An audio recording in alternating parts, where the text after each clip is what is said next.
You're talking to me. Just look at you. Mm-hmm. Okay. You ready? Yes. All right. Welcome. Thank you, Dr. Collins. Appreciate it. So, who are you? What are you running for? Who are you running against? And why in the world are you running? That's some great questions. Yes. So to answer the first question, my name is Joe Bauer. I've lived in Florida for 15 years now, and very excited about that. It's a great place to live. I'm running for the Florida Senate seat against Senator Gail Harrell, and with the new districting, it's District 31. And the reason I'm running is if you take a look right here on my wrist, I have this piece of aluminum. This piece of aluminum is about, 90-some years old. It says Iwo Jima. My grandfather was a United States Marine, and he fought on Iwo Jima. He was shot. He received a Purple Heart from President Eisenhower. My father was a United States Marine during Vietnam. And those men took an oath to defend this country from enemies, foreign and domestic. And unfortunately, what I've been seeing with all this woke culture crap and some other issues, we have a lot of domestic enemies. And in my opinion, Senator Gail Harrell, Gullible Gail, is one of those enemies. And so that's why I'm running. Yeah, buddy. Gave you a lot there, huh? I love the passion. All right, so District 31? Yes. Describe that district. Where are we talking about? So District 31 is, it starts in St. Lucie County, primarily St. Lucie West. It's all of Martin County in totality, and then also the northern portion of Palm Beach County, which would be Jupiter, Tequesta area, and Indiantown. I found it. Out west. I'm pulling it up. Yeah, it's kind of an odd in terms of it has evolved, right? Like it. Yes. I don't even know if this is accurate, but it was. Now it's part of Port St. Lucie as well. Yes. There we go. Would you call her Gullible Gail? Gullible Gail, yeah. Nice. Love it. I love campaigning, so nothing personal, Gail. It's just fun. Well, I can explain why I said gullible, but let's hear it. Yeah. Well, there's a couple of issues. I think, one of the things, I'm a small business owner myself, and so, I don't really need to run for this position, but I'm a conservative. I'm a conservative Republican, and I don't feel that Gail reflects those values. I mean, she's this rhino, right? A Republican in name only, and I grew up on the Andy Griffith Show. The Town of Mayberry, Bonanza, Little House on the Prairie. These are all shows that told a message, and it was conservative values, and those conservative values have been the foundation of our country for forever, and that's what made this country so successful. If you notice, the decline in our country, in my opinion, is because we've lost touch with those conservative values. We've allowed socialistic values to come in and to dominate. I don't know how these things start. Maybe social media, I don't know. Everyone has all these different ideas. But for some reason, these socialistic, communistic type values are coming into the Republican Party, and it's by individuals that say they're Republican, but then they don't vote Republican. And I'll give you one of the examples, which is probably the most damning example for me with my background in science and medicine. I mean, I've been doing this for 30 years. But Senator Harrell voted no, this bill that went through the Senate to allow, it was to prevent children from being experimented on, either surgically or through hormones, that had gender dysphoria. So these are individuals that don't really have a good sense of identity. Should I be a man? Should I be a woman? She was the only Republican to vote no. Thank God the bill went through. It's going to protect our children, and I'm about protecting our children.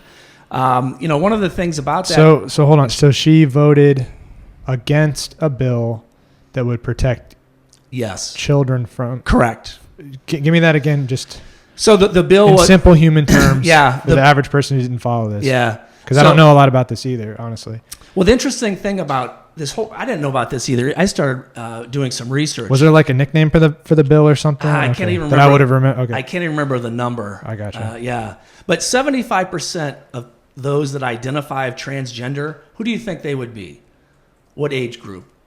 I don't even know anymore. It's like all over TikTok and stuff, right? Age 12 to 19. Right. Children. And that makes sense, right? Because developmentally, when you're a child, you're going through all these hormonal changes. I mean, one day your voice is high as a guy, the next day it's really low. I mean, these are tumultuous times in a child's biology. And the bill was designed to protect children so that minors could not get surgical procedures to change their anatomy. They would not be able to take hormones to alter and change their bodies drastically. I've talked to many medical doctors about this. This is not something you want to fool around with. And if you do some of these procedures, you can't go back from them. So we have to protect our children. And so while you're talking, I'm going to flash to it. I think it's SB 254. Does that sound familiar? Yes, it does. Yeah. Okay, keep going. Yeah. I'll have it up so people can see. Yeah, absolutely. Thank you. No, we have to protect our children. And so that was the bill to prevent that. So no experimentation on children. And the bill protected the kids, and she voted. She voted no. Oh, wow. Yeah, to take away that protection. She was the only Republican to do that. I mean, really? Yeah, the only Republican. That's why I'm saying she's a rhino, and she's gullible. So I don't know who's feeding her this information. I mean, maybe she's like bowing down to the social media gods. But it's a disgusting policy. Actually, you're taking advantage of children who, by their very nature, are susceptible to these sorts of things. And we as let me read it so people. Yeah, absolutely. I'll flash to it. Okay, so SB 254 treatments for sex reassignment, because I think sometimes these kind of things can get lost, and what it actually is.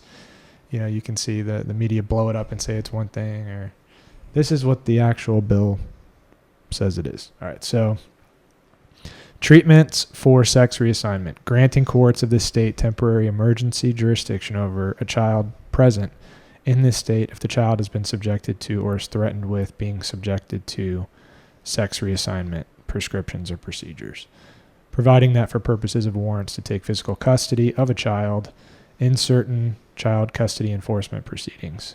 Serious physical harm to the child includes, but is not limited to, being subjected to sex reassignment prescriptions or procedures, prohibiting certain public entities from expending state funds for the provision of sex reassignment prescriptions or procedures, prohibiting sex reassignment prescriptions and procedures for patients younger than 18 years of age, and requiring the Department of to immediately suspend the license of a healthcare practitioner who's arrested for committing or attempting, soliciting, or conspiring to commit specific violations related to sex reassignment prescriptions. So you got to be 18 years of age.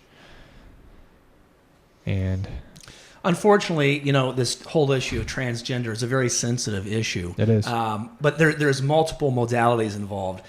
There is the biological issue. There's a spiritual issue. There's a mental issue. Nobody's looking at the mental issue part of it. I mean, there needs to be counseling, these sorts of things. Even as someone who is an adult, you shouldn't just be allowed to go and say, hey, I want to. And these procedures, by the way, that in terms of, say, a man that wanted to be a woman, they take the penis and they turn it into a vagina. I mean, that's basically what it is. Bye-bye penis. That's, this is a medical procedure. This is no joke. And then, of course, the different hormones as well, and which can be very damaging to all the organs of the body. Hormonal therapy is brutal. If you've ever been a woman who's postmenopausal, they can relate to that. This is not something that it's like taking an aspirin, and that's how they're making these sorts of procedures.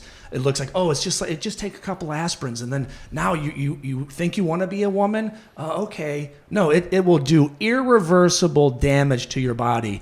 You need to be informed of that. What's going to happen medically? You need to know what are the consequences spiritually. You need to know what are the consequences, and where is your emotional, your mental state on all of this? Are you really of sound mind and body?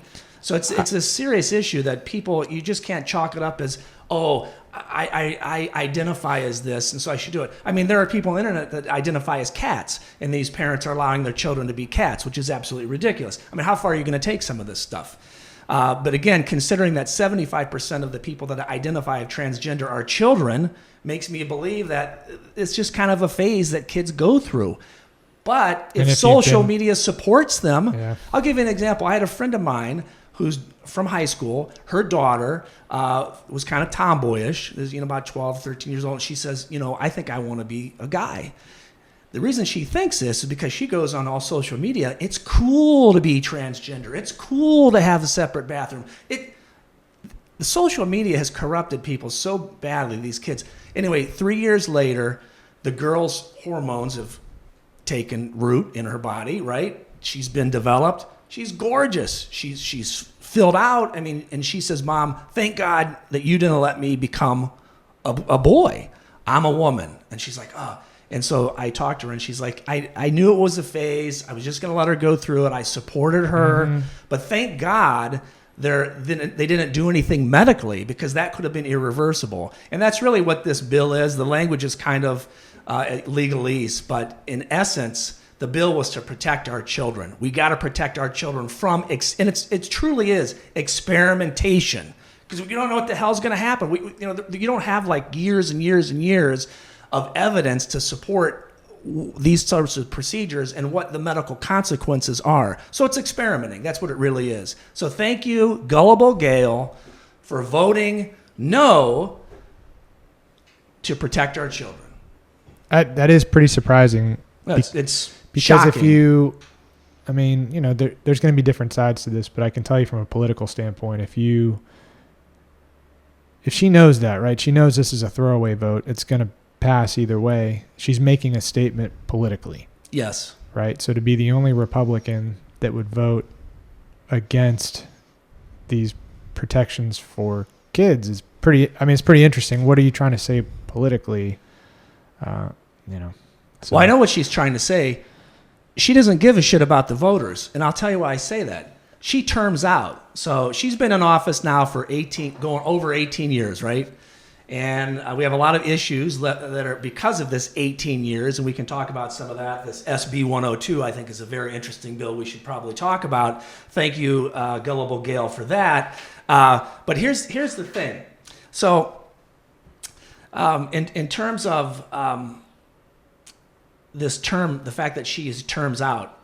Until we redistricted. Yeah, exactly. She's not termed out anymore. Yeah, but for right now, she'll term out. So to me, that's like a lame duck. She can do whatever the hell. Once she gets elected, there's nothing that's going to stop her. She'll do whatever the hell she wants. And I think what you're going to see are these socialistic, woke culture ideas, because that's who Gail really is. That's what that vote told me. Her husband was one of the most premier doctors in this area. He was a gynecologist. He was. He was OBGYN. He was one of the first in Stewart. And that's how he made his name. That's how the Herald name got so popular. It's his name. He did some stuff working for the governors over the years.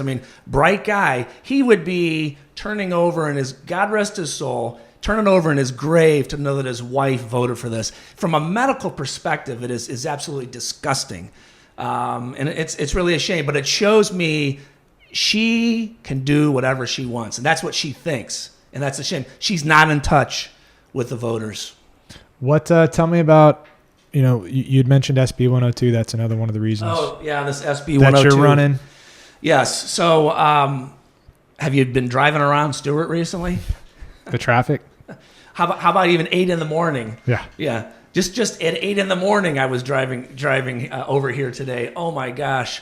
I think it took, I live in near Port Salerno. So it took me almost 25 minutes to get here. I'm like, what? This should be a 10-minute drive.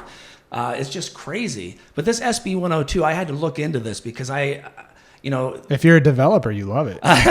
More units, more density, right? Oh, yeah.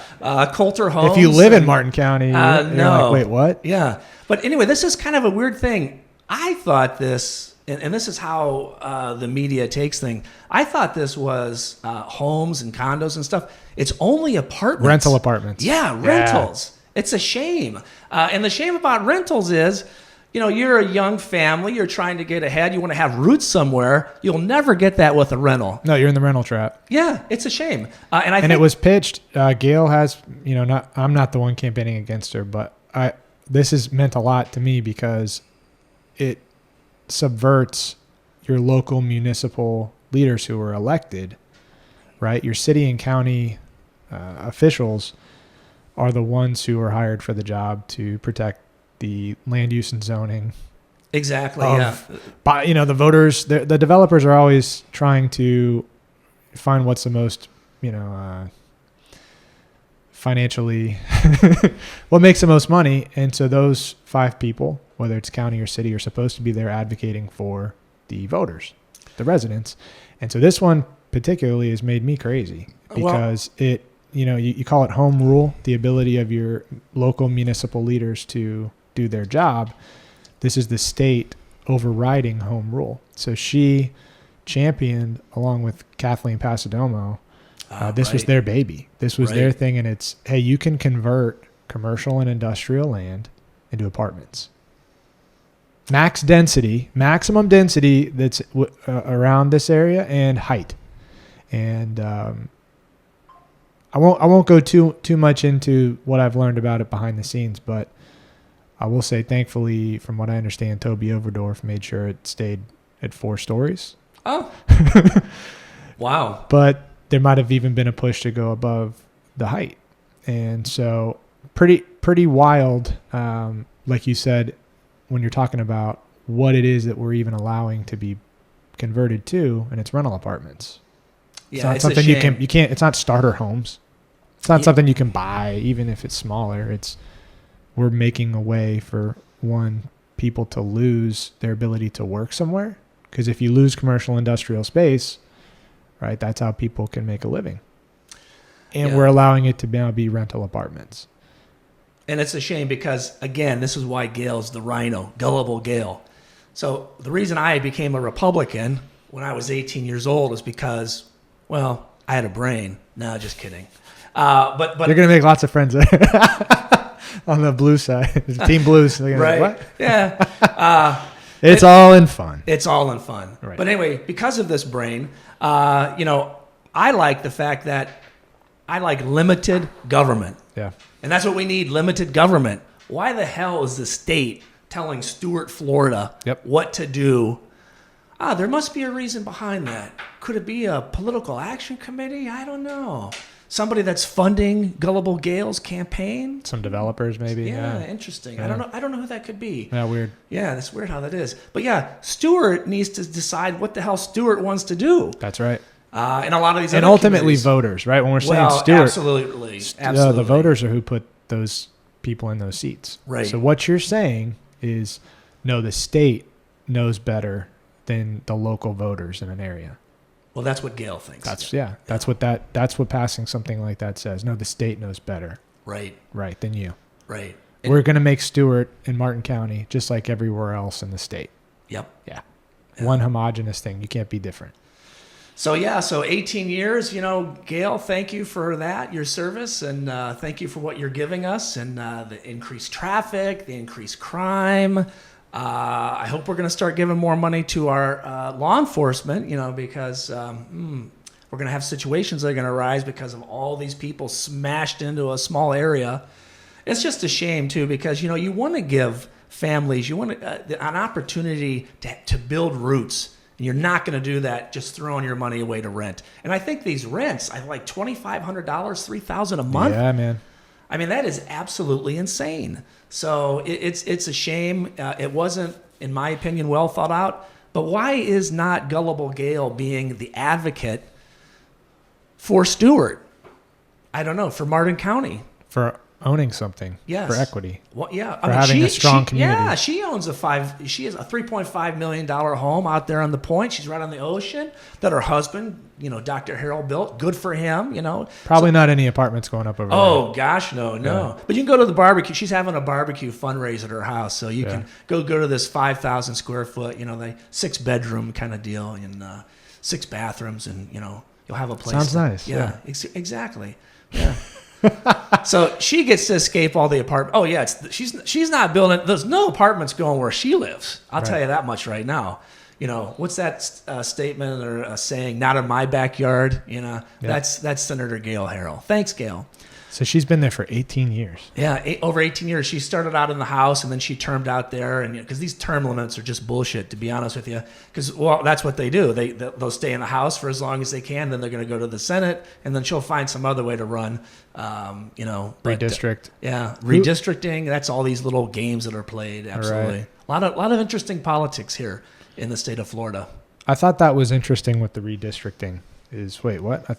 Gail's not done? No, she's got a whole nother round. Oh, yeah. 4 more years. Right. Yeah. Well, if it redistricts, do you get another 12 or 8 or whatever it is? You get a whole new a reset. Yeah. You can only do 8 years or something in the House. Right. Yeah. Right? There's term limits total. Yeah. But now you get a reset button. Exactly. So you did 8, now you get another 8. Yeah. She'll be here forever. Right. Well, hopefully not. Right? If you win. So what else has galvanized you to want to run? Well, I think you have to be in touch with, again, President Trump is, really kind of my hero here because he doesn't have to be the president. See, everyone says, they look at President Trump and they criticize. I don't necessarily like some of the things that he says. He could be maybe a little more presidential, but look at his track record. I mean, the guy gets things done. He didn't have to become the president of the United States. The guy's a billionaire. He didn't have to. Do you know what a headache that is? Do you know what a headache even me running for this office is? I don't need it, right? But I want to do it because President Trump saw the conservative values eroding away in this country. We're being infiltrated, if you will. I don't want to say communist, but these socialist values and our socialist TV networks and the media just keeps it going and going and going. And it's really a shame, this woke culture making us feel bad for things. At any rate, what I liked about President Trump is he knew that this country was on a path to destruction. And he says, I'm going to run. He didn't have to run. I'm the same way. I don't have to run. Okay, I have a very successful job. What do you do? Yeah, what's your background? So I'm a small business person. So I received my doctorate in biochemistry. I was fellowship trained at Cleveland Clinic in immunology and cancer medicine. I started a company. We took a anti-cancer drug that I developed to the FDA. Then the company kind of ran out of money because our patent life had been exhausted, which was kind of a shame. We have some interest actually in redeveloping that drug. I was contacted about a couple months ago from some investors. So hopefully that drug will get developed. We treated 10 dogs that had cancer. These were dogs that had naturally occurring cancer. People's pets cured the 10 dogs. It didn't matter what the breed of dog was. It didn't matter what the type of cancer was. Gone. And so it's a natural product-based type drug, but it's still a chemotherapeutic. So that then I started my own company, which I help other companies, small biotech companies, get their drug or medical devices to the FDA. And so I do consulting, but also I work in the laboratory and design experiments to help them based on what I know that the FDA is going to require for them. So I have some really good clients. I have about 6 clients right now. We have some medical devices, some types of drugs that help. There are topical treatments for diabetic ulcers. There are people that have these terrible diabetic ulcers that don't heal. In fact, one of the women that was a testimonial, she was 80 years old. She had a diabetic ulcer, unhealing, non-healing wound for 20 years, right? So this is why I'm asking, right? Yes. You don't need this to support yourself on the $30,000 a year. Chris, here, I'm glad you brought this up. But even more than that, I'm going to donate my salary. And this is what I challenge Senator Hold on, Harrell. say that again because I have the camera looking at you. I'm going to say it. I'm donating my salary every year for the 4 years. And I challenge Senator Harrell. She claims to be, of the people. A public servant. I challenge her to do the same. President Trump did it. God bless him. And I'm going to do it too. I don't need the money. This is something I want to do. And I'm going to donate the money. I have different charities that I like. I like veterans. I like support homeless. Support homeless people. Animals and the environment. And then since my father and grandfather are Marines, Semper Fi Fund are one of those things. That's what I'm going to donate the money to. So 4 years of salary, I'm donating it. And I hope Gail Harrell will accept the challenge, do the same thing. She won't because she needs to pay the taxes on that $3.5 million property. So she needs that money. And then secondarily, Yeah, right? 'Cause right. This is the other thing that I see that ends up happening. Right. Is, and I'm not accusing Gail of doing this. Just we'll say it across the board. Is some of these seats that you can't make a living in the city. It's like $17,000 a year. Oh yeah, it's a shame. Whatever. It's public service, man. Right. Exactly. The state is what, 29-30.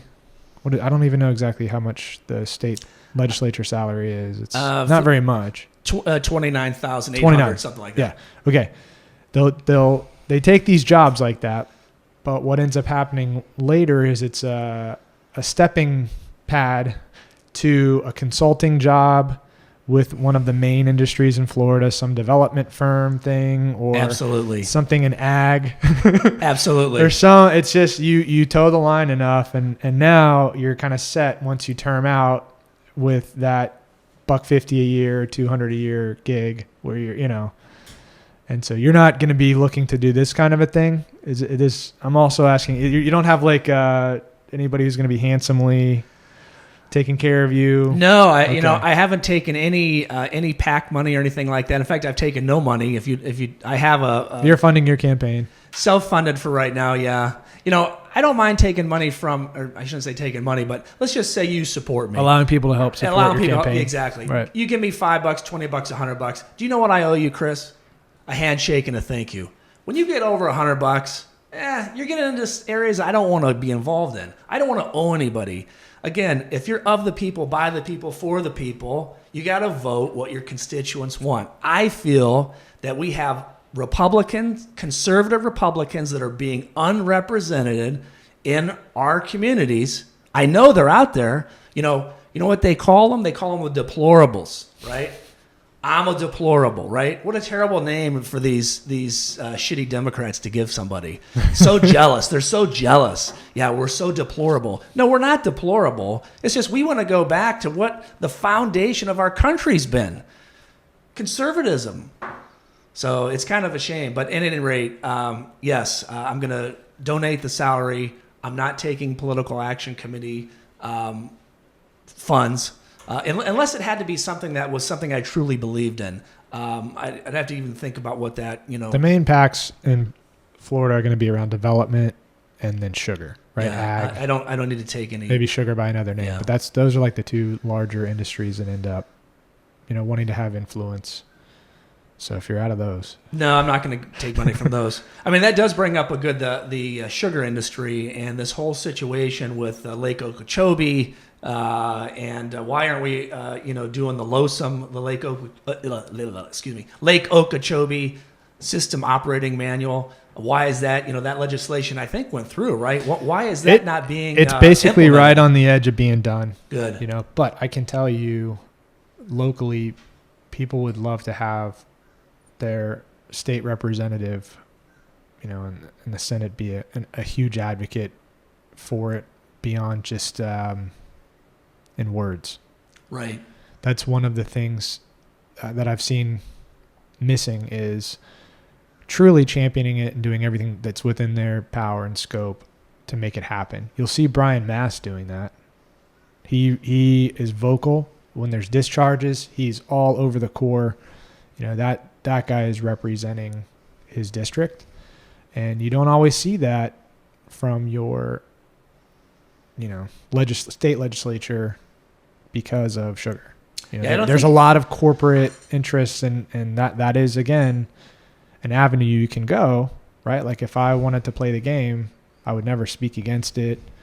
I would be friends with those consultants. I would go to lunch with those guys and try to find a way, if I was trying to navigate that path, to not frustrate the residents that are being polluted on, right, but also not dog the industries too hard, and then make my way into a consulting gig at some point. Well, that's not, you just described Senator Gail Harrell's, that's her as spot on. She lives in Martin County, but she doesn't care about that.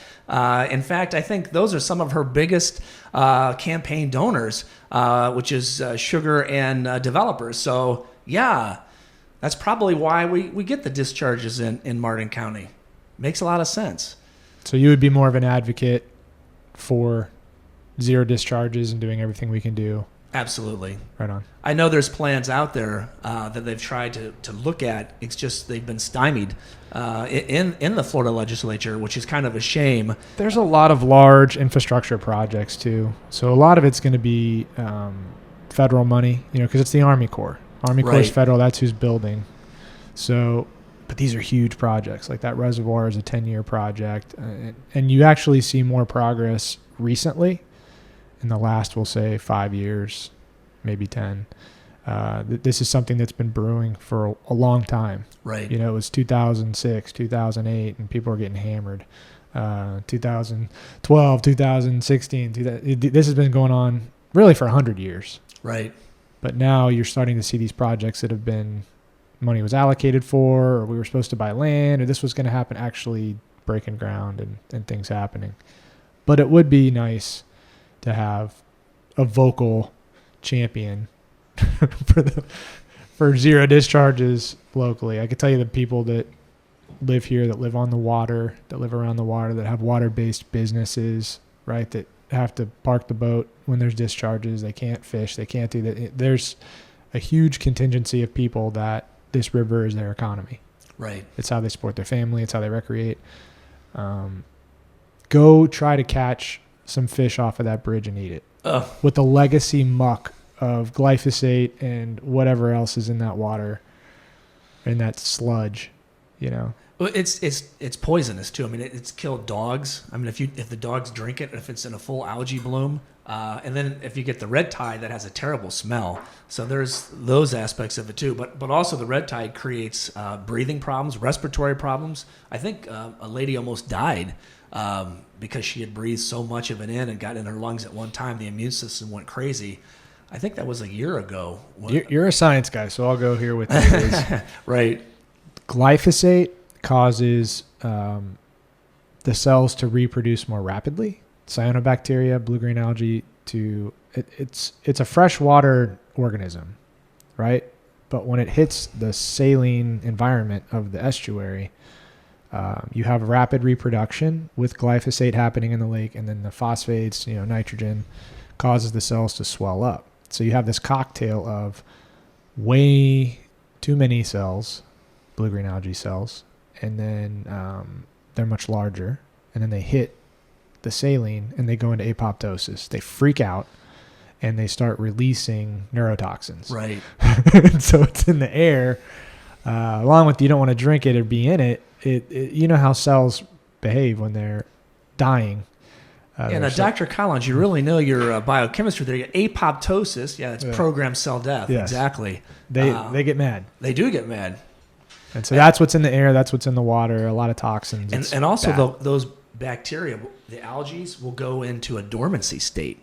And so it's kind of like cancer cells are the same way. If you attack a cancer cell with chemotherapy, you're going to kill a lot of them. But then the other one's like, hey, man, we're getting attacked here. So then they turn themselves off. The same thing happens with the algae. So when they do these treatments, which I hate these treatments, most of these algae treatments are copper based. Copper is bad for the environment. You don't want copper. I mean, it's a heavy metal, not as bad as other heavy metals, but it still is a metal. So they'll use copper and this sort of thing, and it will accumulate because it doesn't go anywhere. Right. And so that's one of the main treatments, but it's not a good. You go into some of that? I've heard you talk about. You have some understanding of different ways of cleaning the water.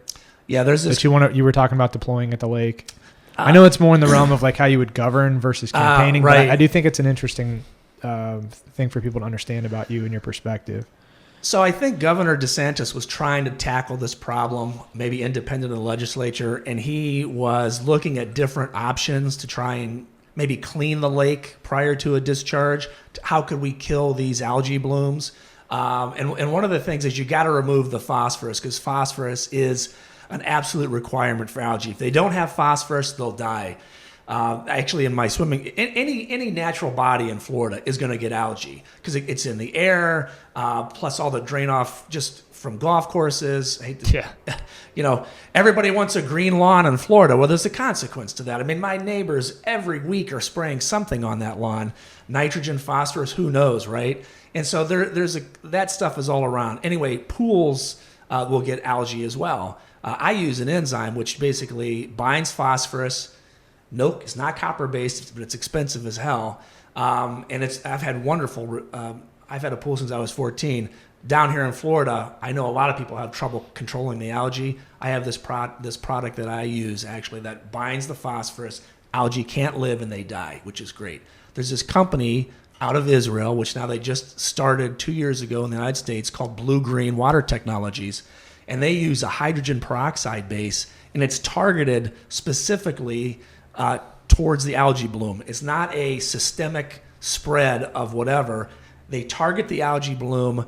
It has these little tentacles that stay in that area that float on the top of the water. It emits hydrogen peroxide, which is natural, and there's no copper left over because they're not using copper to kill. They're using the fact that they know they can kill these cells through apoptosis. And then they have something when the cell thinks that it's okay, that the agent trying to kill them is gone, they start again, it kills them again. There was a lake in Ohio, over 400 acres, for 5 years. Damn thing was green. The state had to put a perimeter fence around it because people's dogs and pets would drink the lake and die. I'm trying to think of the name of that. I apologize for not having it with me. If you go to this Blue Green Water Technologies, they have different websites, different testimonials. They treated this lake for the first time in, say, 10 years. It's been algae-free. Wow. And it's been 3 years now. It's still algae-free. To go back to what I was saying, Governor DeSantis hired these guys to come in and just do some spot testing of Lake Okeechobee, was very successful. Now, I don't understand why he's not pursuing them further. And I actually know the guy. His name is Mike Pelz, P-E-L-Z, because I belong to a country club in Ohio called Congress Lake Club. We had the same problem at that lake. We've hired Blue Green Water Technologies to come in and remediate and remove the algae from that lake. How's it look? Looks great. I mean, it's wonderful. Well, there's some local farms because it's in an area called Hartville, Ohio, which is a lot of farm countries, and all of those nutrients are draining into the lake, Congress Lake, runoff from these farms. So yeah, it's a constant battle between the farmers. This is their livelihood. They want to have a business, but at the same time, you can't be polluting the local lake. But anyway, we're cleaning the lake up, and so that's great. So I know it's a technology that works. It's natural. It's amazing, and it's based on solid biochemistry. That's what I like about it. I don't know why the governor hasn't, I think he had 2 or 3 different companies come in and do these spot tests. Maybe they were looking at a contract to try and sign it or something like that. I do not know why, but if you go to this Blue Green Water Technologies website, there is a thing about Lake Okeechobee, and what they did. And in this testing that they did, it was highly successful. See? So there's options out there. Yep. We just have if you had the cocktail of more storage, right, you're going to hear everybody talking about more storage. Right. And then making sure that the water within Lotham, you're still going to have some discharges. Right. Potentially even with the EAA reservoir. When I've talked to some of the people from the Corps, it's like, you're probably going to have some on those really heavy El Nino years and years where the storms are just dumping water on Florida. But if what was cleaner, what was coming in was cleaner, is still, you don't want any fresh water in the St. Lucie estuary. Right. But, if we could have less algae coming in, harmful algae blooms, that would be a benefit. Absolutely. So, and I'm sure everybody around that lake would appreciate having less algae during the summer, and especially the West Coast who ends up getting discharges, because that was a headwater at one point. The lake has flowed west. So that was one thing I didn't know, that the lake the east has never until they opened up that canal. Yeah. But the west has does need some fresh water to keep the saltwater intrusion, to keep that estuary fresher. So I'm sure they would appreciate having cleaner water as well. Absolutely. And that would be nice to have somebody in the Senate that could have, the governor's ear to be talking about that and hashing that out and potentially making those deals, for residents locally. Yeah, I talked to Mike from Blue Green Water Technologies a couple of weeks ago, and he has his own plane, small little Piper Cub, like 1960 Piper Cub. He flies around. Cool. He says, "Joe, you call me, I'll be there. When can we start this? When?" I said, "Well, I'm a candidate right now. I haven't actually won the seat. Would like to win the seat." And I said, "But that'd be one of the first things I would do is get this guy down here. They got a whole team. They use satellite reconnaissance. This stuff is all planned. I mean, this is not nickel and dime. Everyone, the way they used to treat algae is you just pour in algicide. It was so wasteful, and that's all they did. All algicide kills algae. It doesn't prevent it from growing. You need something that preventative. This is a preventative. It takes chemistry people to understand competitive inhibition and enzymes, and yeah. You got it. You can't just kill everything. You got it. You have to work with the microbiome of the environment. Exactly. Or you're going to get nastier things that come up as a result later. Yeah. I tried to reach out to somebody who was at the Oceanographic Society, this individual that apparently is... Tread lightly because they have near deity status locally. Oh, no. Hey, I have no problem with that. Right on. But I reached out to this individual that was recommended to call. Mark Perry? That's it. He's a legend. I know. Well, anyway, I emailed him. But he's got a lot on his plate. Well, maybe that could be why. I emailed sure. him a couple weeks ago, and I said, "Hey, this is a revolutionary technology. I would really love to hear your opinion on it. I think it could transform."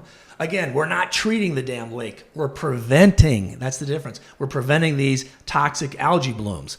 He never got back to me. But you know who else is really going to be good to talk to for you, especially if you won, would be South Florida Water Management. Okay. So you have the way it works. There's two. It's parceled out into two ways, which is kind of clumsy, but this is how it works. The Corps is in charge of where the water goes, so distribution of water. They make those calls. South Florida Water Management, which is a state, it's not federal, it's a state agency, and you have different districts of the South Florida Water Management, is in charge of quality. Got it. So they're the ones who are going to be enforcing, you call them BMAPs, but the local basin runoff, and whatever the quality of the water that's in canals and local storage, that's their job. They're supposed to be responsible for the quality of water. So what we're describing here would be something that South Florida Water Management District should be entertaining, deploying, at all of the local water storage and absolutely, yeah. I definitely will be willing to contact them. Mm-hmm. Now, do you want to talk about another issue? Let's go, man. You know what? That's why you're here. Another issue. Fix these issues. That gullible Gail is just clueless about. Clueless Gail. Maybe we'll call her Clueless Gail. I don't know. Anyway, I was at so because this district crosses three counties, St. Lucie County, Martin County, and Palm Beach County. I was at the Palm Beach Republican Executive Committee last week. Great folks there. Really enjoyed that meeting. Yep. But I learned some things that were shocking to me. So they're really big on the voter rolls. And there's this one guy named Bob Gazzardi. Okay. Great guy. He's an ex-attorney. We won't hold that against him. They're good when they're on your team. Yeah, he is. He's on our team. Yeah. These guys love statistics and stuff. Anyway, they keep track of these voter rolls. 26% of voters, active voters, or 26%, of all the voters in Florida that are on the voting rolls, yes, 26% are considered inactive. Now, these people should not be on the voter rolls. If you're inactive, the voter rolls, by apparently from what I've been told, Florida statute, have to be only active voters. Okay. The reason this is because if you don't have active voters, that would allow dead voters. I mean, what? Yeah. They're all dead. They're all dead people. Yeah. I see dead people. Yeah, they vote. Yeah, exactly. And so this Bob and his team's been looking this up. And so I contacted the supervisor of elections for all three counties, and I said, this is a statistic, and I gave him some of the information where it came from. Why are these voters still on the rolls? If they're inactive, because what they do is that they'll send something to somebody's house, and it gets returned mail. The supervisor of elections is supposed to immediately cancel them off the rolls. Right. These are 26% of the voters. And that's not the case now. Right. They're still on the books. And so what these interesting. It doesn't matter if you're a Democrat or Republican. Voter fraud is an issue that affects all of us. Yeah, everybody should want election integrity to be. You got to have election integrity. Anyway, they talked to Gail about this, and they gave the statistics to Gail. What Gail say? Oh no, there's no problem. We have one of the most integrity out of any election system in the country. Everything's fine. Yeah. Well, there's nobody that has that. Everything's fine. Exactly. It could always be better. You should want your system to function better and better. Absolutely, everything could be better. There's nothing that's perfect. Right. Unless you're Jesus, but I'm not, and but whatever. So yeah, no, it's an issue, but it's like I said, gullible Gail, everything. Anyway, What else? What else has she voted on, or specifically? Besides what you've mentioned, I mean, that makes you crazy. If you look at her voting record, I mean, it's toes the line. Well, it is. There's nothing stellar about it. I mean, a lot of it does toe the line. I mean, things that she's championed herself. I mean, nothing that really stands out. I mean, they did something recently. You would be a hero if you went in there and said, "Hey, listen, we got to scrap SB 102. This was a nightmare. This should have never happened." You would be my eternal hero. Well, why do we need more apartments? Why do we need to subvert home rule? Yeah.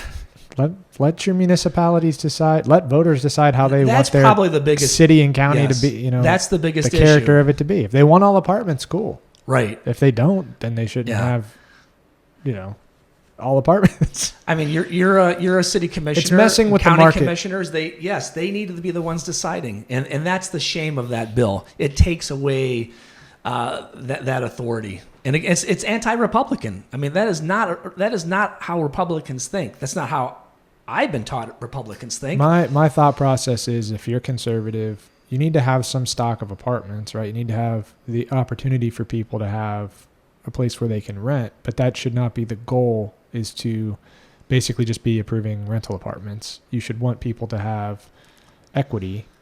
You should want them to have some sort of stake in their community, have the ability to own a home if they want to, and have more of a stock of starter homes. And it seems like more recently throughout Florida, we can't seem to build many single family homes unless it's converting ag land to homes, and then everything else is just townhouses and apartments and maybe condos where there's on the water or something, but well, there's no apartments, man. It's rentals, right. rentals. And there's no affordable housing. No. That's the problem. And that's what's driving these apartments. At least that's probably how she's thinking about it. But she's creating a problem. But there's no rent control in Florida. Right. So these apartments are $2,500 a month, $3,000 a month.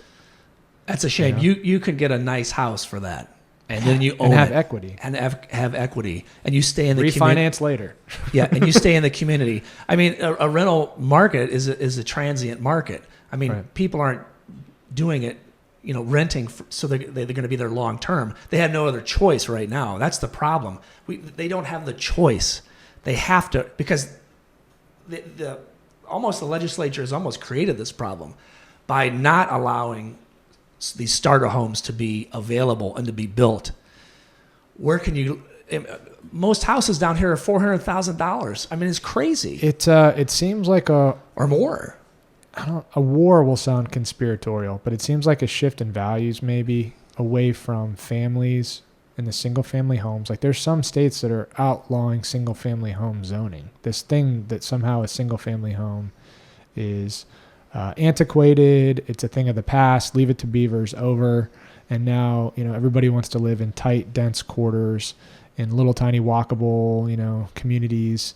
And, single family homes are sprawl and the devil, and if you have green space in your yard, instead of everybody having an apartment box or zero lot line and then the park's over there for us to all share, it's a different kind of a model. And that somehow this being able to have a yard is it's I've even seen some reports where it's like considered racist, because certain communities they say can't afford single family homes. And so I've seen a lot of weird, wild reports where there's all different races of people in my neighborhood. Right. It's That's wild, crazy. But kind of like we're saying, you'd think that there would be the availability of starter homes. If if the economy is tight, and I would say it's a bigger issue than the state of Florida. It seems like wherever you go, the affordability of somewhere to live is insane. Some communities are hit harder than others, but it's like a macro federal economy problem. So, something bigger post-COVID. I don't know, man. What's going on? You shouldn't vote for Joe Biden. I mean, do you like spending $300 a week on your groceries? Well, okay, then you should vote for Joe Biden. If you like that, I mean, I don't like that. Have you bought gas recently? I have a Ford Explorer, 8-cylinder, and let's see, it cost me $80 a week to fill that damn thing up. Sometimes more when that gas goes a little bit higher in price. $300. I mean, it's just my wife and I and my 2 cats. It's $300 a week for groceries, and I ain't buying filet. I'm buying just whatever, right? Toilet paper. Toilet paper. I bought a big thing of toilet paper. $38. Are you kidding me? Just to wipe your. I mean, what? So thank you, Joe Biden. Sleepy Joe. I mean, it's a good thing that they've got a nice retirement home all picked out for him already. It's called the White House, but that's fine. I mean, speaking of Joe Biden, that not to get too many people fired up, but that's where the apartment thing came from. Wow. That's where. Yeah, I know he had that goofy idea about building skyscrapers with no windows and all this kind of stuff, and that does sound like a Joe Biden idea. The Biden admin was the one that was. I actually posted it and kind of got in an argument with Gail about it, but that's who was advocating and trying to get money into the apartment thing. Wow. Is more infrastructure of apartments and rentals, and then all of a sudden you see the Florida legislature and Gail and Kathleen championing that. And I'll tell you a fun side note is for me speaking up against it, and having an issue. Right. Something strange happened the following appropriation cycle. Yeah. Gail sits on the appropriations right. committee. I think she might even be the vice chair or something. Well, the city had put in for $500,000 for stormwater drainage over in one of these single family home neighborhoods that floods. Yeah. And just the money just couldn't be found for that. Oh no. Yeah. Oh, she's spiteful. And it was one of those things like, hey, Chris, shut up. Everybody else, Gail didn't say that to me, but like, hey, you can't, you don't understand how it works. And it's like, really? Oh, she's spiteful. Whoa. There was something on her website or something on Facebook. I posted just a call for Florida legislatures. I didn't point anybody out to try and address this problem of healthcare accessibility in the state. And so I posted this. It was a blog that I had, right? So 2 days later, I get a thing, a Facebook notification, and Gail did a laughing emoji. And so I wrote back, I said, why is this funny? This is the fact that the state of Florida is the bottom 20% of healthcare accessibility and healthcare quality in the country is not a laughable thing, Gail. What are you doing to support this? She gave me the laughing emoji again. Then this Karen Sweeney. That's who it was. I was going to say it's not her. It's Karen. Karen. Yeah. She has a Karen. She has a Karen. Yeah. Her own Karen. Karen Sweeney must be her hatchet. Yes. She goes to my Facebook page and she posts a thing that the Senate has unanimously endorsed Gail Harrell for this seat. And I'm like, okay, all right, Karen. I mean, it's childish. Are these like little kids we're dealing with here? Yes. So anyway, this is just really, this whole process has been very insightful. It's kind of a shame. I really did this also almost as an experiment. I wanted to see if an average guy, gal, average Joe, so to speak, would be able to run for a seat like this, say something that would be at the state level or on the federal level, Senate-wise, whatever. And it's challenging, I can tell you. The only thing that's in your way, I mean, assuming that your brand resonates with voters, is just people knowing that you exist and having recognition of you. Right. So there's some cognitive dissonance when people go to circle the bubble if they don't know your name and your face, right? And maybe they've seen some of your stuff, but there's a saturation that has to happen in a very narrow period of time where enough people can see you and distinguish you and your platform, and then you personally, like your face, what you look like, your name, logo, all that stuff. That has to happen pretty fast, and that's the money war. Yes, is the advertising and marketing. I mean, a campaign 100%, all of the money that's raised is for marketing. Right. So, signs and events and things and fundraisers, and especially I don't imagine you're going to be the guy that is endorsed heavily by developers and sugar packs. So from what you've said, I can't see that they're going to like you very much, but Well, my mom just bought a $750,000 small little home, Coulter home, no property, no nothing, in PGA Verano. This is the smallest that's house. crazy. There's $700,000. $700,000. I don't even Jeez. think it's 1,800 square feet house. Wow. Yeah, it is crazy, and they're all smashed up against each other. You can't even put two cars in the driveway. No front porch. I grew up in an area called Firestone Park in Akron, Ohio. Akron, Ohio was the rubber capital of the world. Okay. All the major rubber companies were there in the 60s and 70s. That's where all tires were built, in Akron, Ohio. And so Firestone Park was the community built by Harvey Firestone for all his employees. And you'd go down these tree-lined streets, with the lights on every corner, and every house had a front porch. And this is great. Everyone knew each other. Yep. You'd be on your front porch. You'd wave to your neighbor. Now, the way it is, at least how these people are developing homes, there's no front porch. No. There's a little tiny area, and everything's in the backyard. Right. Everything's private. Right. Where's your neighbors? Where's the sense of being neighborly? Nobody knows who the hell everybody is because they're all in their backyards. Yeah. Anyway, wow. Sorry if I ruined your equipment. You did not.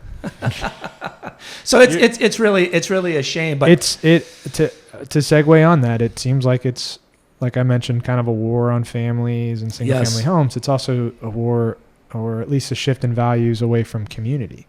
yes. So what it appears, if I'm just sort of looking and not prognosticating, between Brightline, right, between the state having these overarching bills that transform development and say the whole state's going to develop a certain way, the state of Florida as a whole is sort of being turned into this one type of a thing, and it's no longer your local municipal counties or cities that have their own character and their land use and zoning. No, we're gonna override that, and you're gonna do what we say everybody's gonna do. We're gonna have Brightline interconnecting all of these places, right? So there's no sense of, the type of stuff we're gonna have being built and allow for are these, like you're saying, it's a big box with glass.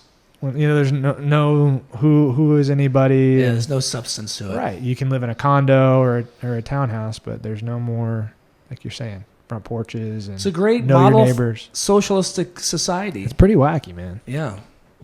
So if you like socialism, which usually socialism corrupts to communism, keep voting for Joe Biden and gullible Gail Harrell. It'll be, perfect. You get what you want. You get what you pay for, right? You get who you vote for is what it comes down to. No, I would love to challenge Gail. Speaking of trying to raise campaign funds, which I don't want to do, I just want to. I want to debate her. Why can't we have a debate somewhere? She won't do it. Typically, it seems like whoever's the established incumbent doesn't really want debates. Of course not. She doesn't want to debate. You don't want to. They don't want to give you oxygen. Right. You need to just. But isn't this the what democracy is all about? Democracy. That's what democracy is. At least representative republic. You should want to Yeah. make sure that this person represents your values. Absolutely. So, I would love to debate you, Gail. Anywhere, anytime.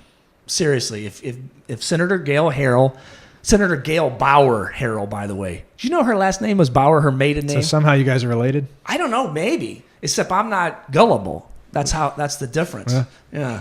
So Listen, I could put her right next to you, oh, absolutely. Hey, this and then you two could go back and forth. It would be wonderful. Yeah. I would love to debate her.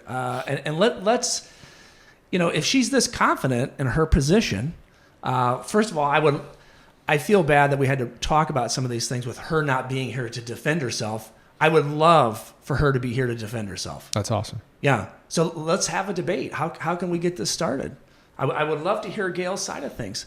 And it only would be out of fairness too. Don't worry, if and when these get posted, these videos, you'll have the hatchet. Oh, yeah, I imagine. Yeah. Hey, Karen Sweeney. Yeah, you'll have the hatchet coming after you, and Yeah. maybe that'll be an opportunity for an open door. Yeah. We'll see. But what they have to realize is I'm a constituent, right? I'm not the enemy. If anything comes out of this, Chris, I hope to raise to consciousness to people like Gail to realize that there's somebody that'll come after you. We're pissed if you're off. not doing the job. Yes, Yeah. we're conservative Republicans. We're pissed off the way this country is being led to its doom. Yep. And it's from the presidency on down.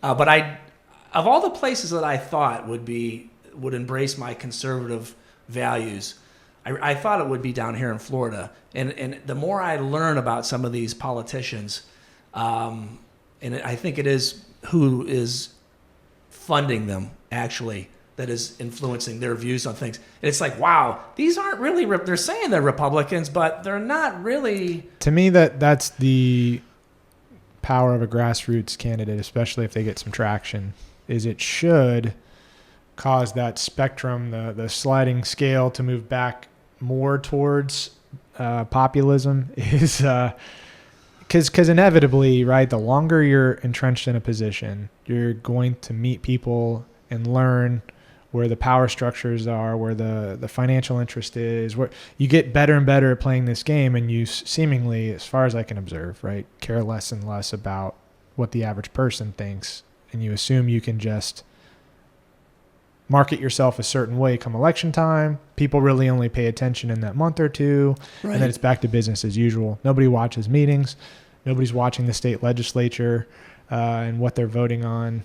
Maybe the TC Palm writes a couple articles about SB 102 or the transgender bill, or but then things just disappear again. And you, especially like the state legislature, you're up in Tallahassee. I mean, you're Right. not even. It's one thing with the county and city commissions, like your neighbors can show up to the meeting and be That's like, right, "What the yeah. hell are you doing?" Yeah. But who's driving up there to Tallahassee besides people that have a Nobody. financial interest in it? It's their job because maybe they're an environmentalist group and their purpose is to go make sure that that's being addressed or something, and that's it. Nobody's coming up there to say, "Hey, whoa, hold on. Public comment for a few minutes. Question, Gail, or, Right. or whoever." Yeah. So, but if people are frustrated with the current tone, here you are. I'm here. I mean, I want your vote. Yeah. I need your vote. I would love to, again, donate my salary. I'm doing this for the right reasons. This is the thing. And the other thing is, I already have a successful job, a career. I don't need this. I want to do it for 4 years and then let someone else take over. As long as you have somebody that's going to do a good job and you that's can right. pass the baton. We can pass the baton. Yeah. I hope that this could. That's my hope with the city as well. Yeah. So I I hope- can get it set up and then go back to my fruit trees and my business. Exactly. I want to inspire somebody, a regular person, to do the exact same thing. Because that's what our founding fathers wanted anyway. They didn't have this concept of someone that was going to do this for 30, like that Chuck Schumer. Oh, what an idiot. Just think about the structure from a system standpoint. You're paying representatives $30,000 a year,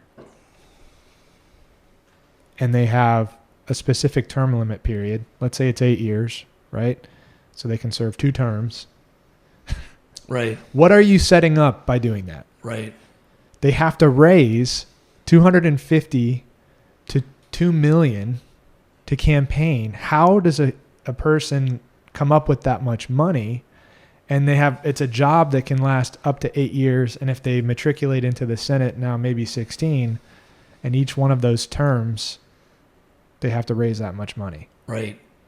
What are you incentivizing with the structure like that? You're incentivizing having a bunch of rich corporate friends who support you, so you do what they want you to do, and then to have any longevity beyond that seat, there's nowhere to go. There's one governor, unless you're going to run for that seat or some other, Department of Ag, guy.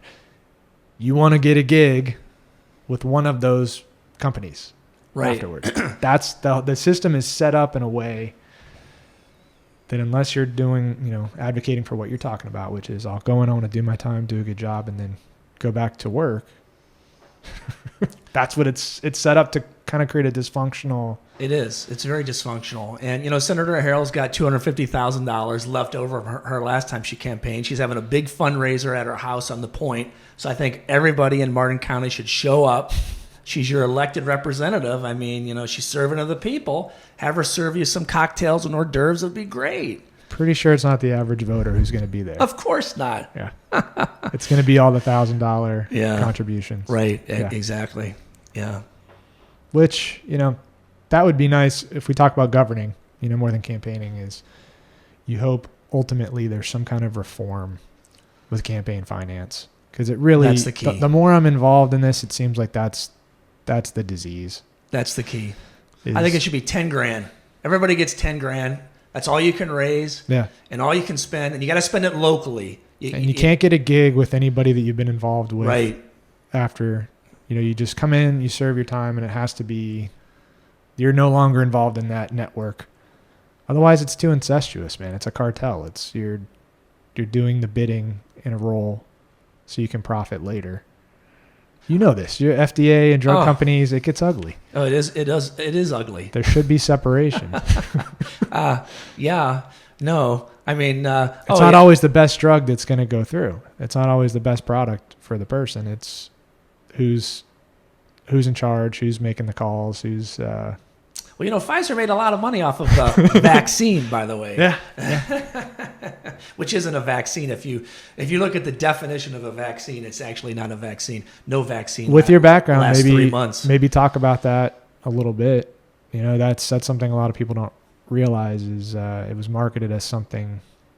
Oh, it was probably one of the biggest scams perpetuated on the American people. But from a product standpoint, it's a wildly different and unique thing that's never existed before. Oh, the messenger RNA aspect of it, yeah. What would you classify it as? A therapeutic? It's not really a vaccine. Like a biologic therapy. Yes, historically, if you don't want to get too much into the science, but I don't always get to talk to people who know this much about this kind of thing. Yeah, we've used proteins, and so the virus has a coding like the alphabet A, B, C, D, E, F, G, H, I, J, and so you use a protein based. So you would target that particular virus with something that's analogous to it, and so you would take a protein, and the protein that would be analogous to the virus would cause the immune system to react against it, and then it kills the virus. So you're given this protein proactively prior to getting the virus, so that your body can build up an immune response against it. The problem with the messenger RNA, so you have DNA, which stays inside the cell, which is like in a vault. And that is the genetic code that is responsible for everything that we are, your eye color, your hair, et cetera, et cetera. Yeah. And then the safe opens up, and messenger RNA is like the copy machine. And you put a piece of paper in, and it copies it, and that turns into protein. Well, I don't know if I'm explaining this. You're doing great, man. Okay. That was great. Keep going. So here's the deal with messenger RNA. It has to get in. This is the first therapy ever with messenger RNA. We've used messenger RNA in the lab because we can take things called liposomes, fat molecules, or electroporation. We can use electricity to open the cell membrane to stick the messenger RNA in. Messenger RNA does not go into cells. So if you just gave messenger RNA in your bloodstream right now, it would go out of your body. You wouldn't get into anything. It has to be encapsulated in fat, because your cells, the membranes, are fatty. So likes other things that are like it. And so the fat is attracted to the cell wall, then it brings the messenger RNA in. Well, the problem is, if you're a guy like me, a little too many pounds here, too many Jupiter donuts, by the way. Hey. Ooh. Oh, yeah. Chris, where were the Jupiter donuts I today? should add. Oh, man, I'm a chiropractor. They're out of this world. That's true. They would be crunchy donuts. Who wants to eat that? Yeah, exactly. But at any rate, there's a chance that messenger RNA could stick around. They claim, it won't stick around. It'll stay in for a couple hours. It'll be turned into protein, and then it'll go away. But what if it does stick around? We've never done any testing on it. It's never been tested before. So that's one of the issues, one of the reasons they think you have this myocarditis, this inflammation of heart tissues and the vasculature, blood vessels, yes, is because maybe this damn thing's leaching out of your fat. They haven't looked into that. But messenger RNA is quick. They needed something very quick. It takes a long time to develop a protein-based vaccine. And so they're like, well, this may work. It should have only been prescribed for individuals that were high risk. That was 70 my perception and too. older. Yeah. That's it. 70. There was no reason when they started going. Talking about kids and stuff. They've done it on infants. I mean, this is the FDA has approved the treatment for. When they started to go to anyone of childbearing age, that's when I'm like, whoa, this is now like this military industrial complex that was fueling Vietnam. Now we have this pharmacy industrial complex or whatever you want to call. I don't know if that's what they call it, but it's not bad. It's similar to that. Yeah. So now you're aware of women of childbearing age, and you're like, what? Because we weren't even sure what the exact risks were for that demo. It's like, there's a certain population group, obese and elderly, that are at higher risk. But like, what's even the risk for this group and kids? I mean, it's then they went to versus the adverse, whatever the risk is, right, for this thing that you can't fully measure and map out yet. Yeah, you're deploying unknown risk at more unknown risk. It's a cost-benefit analysis, yes. And you can't do it. Right, no. You need to be able to wait. They started going after, then they started doing kids. It was just, and then I realized, boy, these guys are, and the American Medical Association is probably one of the most liberal bunch of assholes you'll ever. Is it really? Oh, yeah. They're terrible. I know a lot of physicians that hate to even be part of that group, but no, that's very liberal medicine. I mean, they're all pro-abortion and all this kind of stuff, but because they think it's a medical treatment, aborting a baby. I don't even want to get into that, but no, it's a concern, and you're going to start seeing over the course of the next 5 years the real negative adverse effects of this vaccine. Should never have been given. It should have only been given to high risk individuals. Period, and it's really kind of a shame. But it was very ineffective. It only lasted 3 months. So Cleveland. That was curious. Is the time period for when you needed a booster kept getting smaller and smaller? Yeah, the next one. Yeah, it's about 3 months, and then so you'd have to have the four. Like every day you need a booster. Basically. So, but the one thing about American Medical Association, they said, every year that someone comes in, you as a physician, you have to recommend the booster, whether they've had COVID or not. But one of the things that you're supposed to do when you give any vaccine, like even if, let's say you're vaccinated against rabies, what happens is you go in and you get your titer. So you see if the antibodies against rabies, that's how veterinarians do it. So if the veterinarian goes and gets tested and they still have a high titer, meaning they have high level of antibodies against rabies, there's no need for the vaccine. You only give it if the titers are low. And the immune system's wacky. It's not just cumulative, right? I would imagine if you have titers and you start introducing something like that, the immune system can start to do unusual things and rebel. It's not just like you need a certain threshold of it and you need to, if you're at 80, let's get it up to 100 with another round. The immune system's wacky. You know this way better than me. Yeah, actually. So I did a fellowship. I had a fellowship. I was Johns Hopkins and Cleveland Clinic and the Children's Hospital of I think Pittsburgh or Philadelphia. I don't remember. I had 3 fellowships I had to choose from. I chose the Cleveland Clinic because the cost of living in Cleveland was less than the other 2. But you make no money at these fellowships. I mean, this was back in 1999. It was $28,000 a year. The same with MDs. MDs when they're doing their residencies and fellowship, they don't make any money. But it was unbelievable.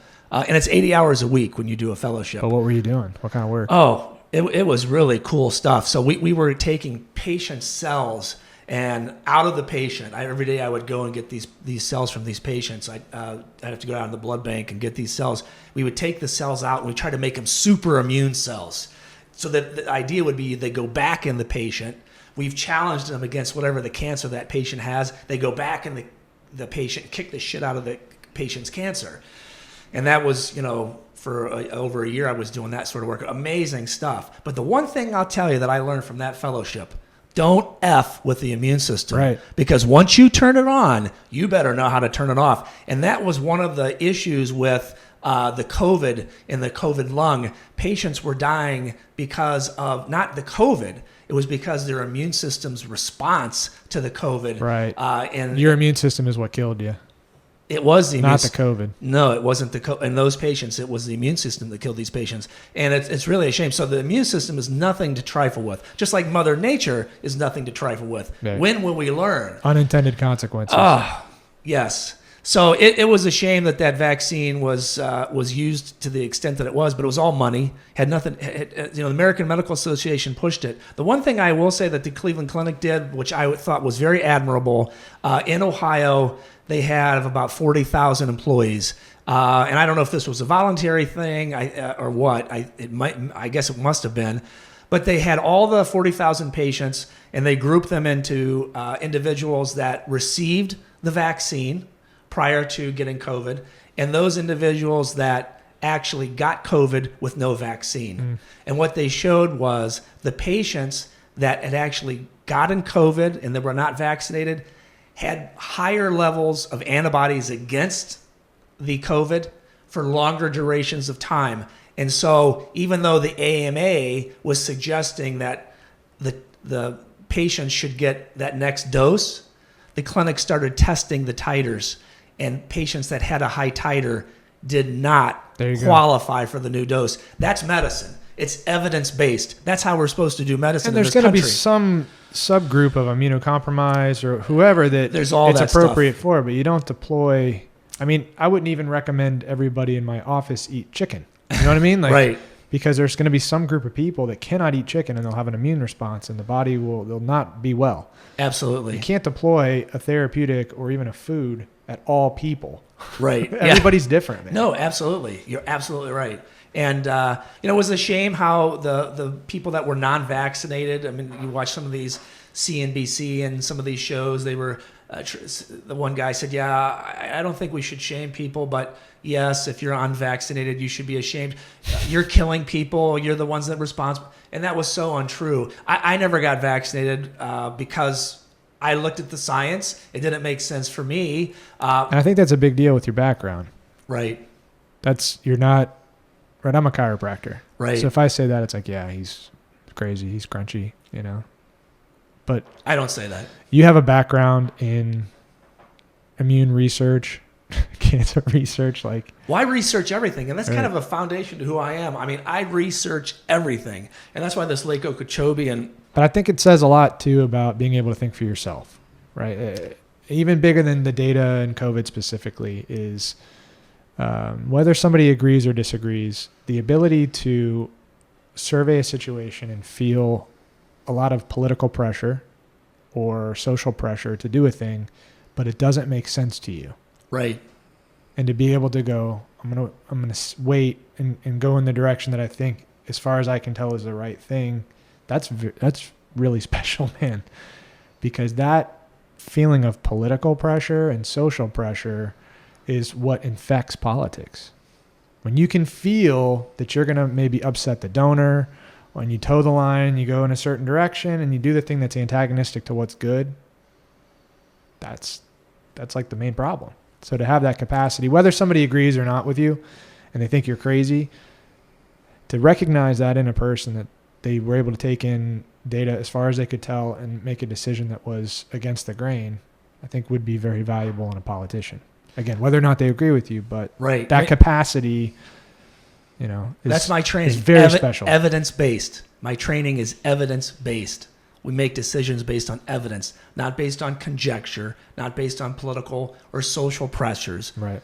And it's a shame that became a polarizing political issue. Masks became a political issue if you were a masker or an anti-mask. And actually, I still wear a mask in the airport, but this whole N95 and all that bullshit. I mean, here's the basic bottom line on that.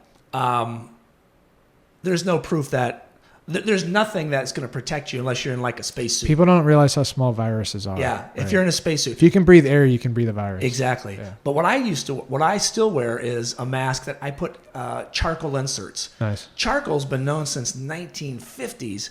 Has antiviral properties, antibacterial properties. So I put two little charcoal things. I have a cloth mask, which allows me to breathe. Because people were right. People were freaking suffocating in some of these N95. I didn't like an N95 mask. It's not sanitary for people. Don't realize you don't wear a surgical mask for very long. It's disposable. That's the but thing. They weren't. They kept recycling these masks. Yeah, you should never recycle. It's terrible. Right. So I just got these washable and put my inserts in, and I still wear them occasionally if I am in a dense area like on an airplane. I mean, I just want to prevent getting the cold. I mean, this guy behind me that was hacking like crazy. And I was on a flight. I'm like, oh my God. But anyway, so An airplane is a pretty horrific environment. it is. You have recirculated air. Who's changing the filters ever? You're in a tube. They're supposedly HEPA filters, but I did talk right. to I talked to a flight attendant. Yeah, They're right. changed like once a year. Right. So they've been saturated. Good luck. It ain't happening. Right. But I know people still look at me like, why is this guy wearing his mask? It's not a political statement. For me, man, if you want to wear it, wear it. To Yeah. me, the issue was mandating There should anybody. never- I don't like that. There should not have been. You should be free to do whatever you want. There should be no mandating. Right. I got an argument the other day about, you see people that don't wear their motorcycle helmets. We all know, listen, you've seen a watermelon fall off a truck, right? I mean, and splat. I'm sure that the person riding the motorcycle realizes that if you don't wear the motorcycle helmet, if you get into an accident, you're dead. Now, could the helmet protect you? Maybe. But it's his choice, his Right. or her choice. The same with these idiots that are on boats with no life jackets. It's like, well, the ocean will kill you, because there's tides and riptides and all this, that, and the other. You can only swim for so long, but if you don't want to wear a life jacket, I'm not going to tell you what to do. I'm not your parent. I'm not. You're an adult. Exactly. So at any rate, if you wanted to wear if you wanted to wear the mask, wear the mask. If you didn't want to wear the mask, then don't wear the mask. But no, there should have never been mandates, and then these lockdowns just destroy this country on so many levels. My laboratory was, because I have it's housed at a university. So the university shut down for 8 months. My lab, I couldn't get to my lab because campus security, they deactivated all the badges. You couldn't get inside. I said, I want to get all this stuff out of my lab. Nope, can't get in your lab. I'm like, that was terrible. The suicide rates, I mean, it was just so anti-American. It was in nursing homes, people would be looking in at their loved ones and they couldn't touch them. We need to touch each other as humans. It was just... I'm glad we're talking about it, even though it's probably going to get some people pissed off. But my concern is that can we talk about it? Can we review what happened now? I mean, is it too soon? Because we need to have some sort of like consensus, because it was so polarizing. Right. This team versus that team, and families were split apart. People weren't talking. They weren't seeing the grandkids. It was so much going on. And it does feel a little bit like it's gotten swept under the rug, and we're not really coming to some kind of critical mass of like, hey, this was okay. This was not handled well. This is what we would do different next time. Assuming there's probably going to be something. I think there is going to be something. And the world's up. getting weirder. Absolutely. You should have some kind of conversation about what do we do next time. Yeah, you're right. It went away. Right. It's like the issue's gone, and that's not right, because you do. It's just you're going to repeat the same thing if you don't talk about how we're going to do it different. Remember, that was the one thing that I always said in high school. History repeats itself. Right. History repeats itself. So if you don't learn from it, you're doomed to repeat it. And if we did everything that's fine, that's great. Cool. Let's say that. But if there were some things that could have been navigated better, or poor decisions, and maybe there's a threshold for where that we shouldn't go there. But we need to talk about it. We do. I mean, it's like having a fight in your family. Right. Right? So you have a fight. Everyone's mad. And Yeah. But then a couple What days happened? later, Right. we Recap. So that's what we did in our family. So Right. mom, dad, my sister, we'd sit down, we'd talk about it. Okay, why did you feel this way? We validate each other. Right. And then, we're all heard. Yeah, exactly. And no, as a country, we need that dialogue. But for some reason, it almost got violent in terms of, it was so emotionally charged. And it was a lot of Your example's a great one. It's almost like we said things that we regret and we don't want to talk about it anymore. Right. We got too sucked into it, and to even bring it up is embarrassing or too much. So we're just going to move on. Yeah. But it's a shame, because you're right. We do need to talk about it, and we do need to know what Some that understanding. consensus is. As a country, I guarantee you, we have something right now, same thing. These a-hole politicians are going to do the same bullshit. Lockdown. That's the one good thing about DeSantis. No lockdown. It's like, none of this woke culture, this that's been infiltrating into the school systems, critical race theory and all this kind of stuff. It's just tearing down statues. I don't like Robert Lee anyway, right? Why would you tear down a statue? Okay, he supported the Confederacy. You need to keep that statue there. So you don't forget. Exactly. Oh, so what are we going to do? Let's plow over all the graves and over in where the Holocaust was. Let's tear down the reason all that stuff still stands. Don't forget. Yes.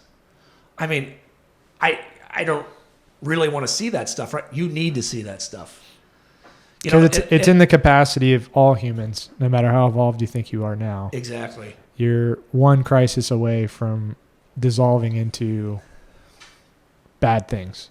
You need to have those reminders of when humans dissolved into bad things. Yes, absolutely. So you go, no, we did this. Remember that guy? Yeah, don't do that. Don't do that.